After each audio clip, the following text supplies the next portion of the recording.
Hi అండి, అందరికీ నమస్తే. Welcome to my channel Padmavati.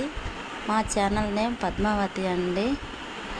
అలాగే మొరం గురించి చెప్దాం అనుకుంటున్నాను. మా మొరం ఇలా పూలు కాయలు వచ్చాయండి. ఇలా వస్తే ఇలా రావడం ఫస్ట్ టైం అనమాట, నాకు తెలియదు. అలాగే ఇవి కూడా విత్తనాలు ఉంటాయా లేదా అనేది కామెంట్ చేయండి. మా మొరం ఎంత బుస్సిగా ఉండడానికి కారణం ఫెర్టిలైజర్ అండి. నేను బియ్యం కడిగిన నీళ్ళు, వాటరు, కాయగూరలు కడిగినవి అన్నీ కలిపి ఒక స్టోర్ చేసుకొని అవన్నీ ఇస్తానండి.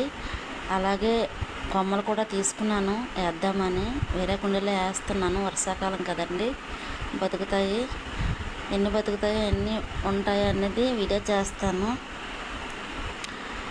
మా ఛానల్ సపోర్ట్ చేస్తారని మనస్ఫూర్తిగా కోరుకుంటున్నానండి.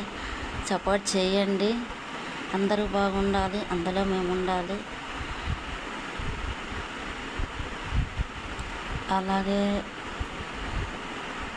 నాకు కూడా మొక్కలంటే చాలా ఇష్టం అండి.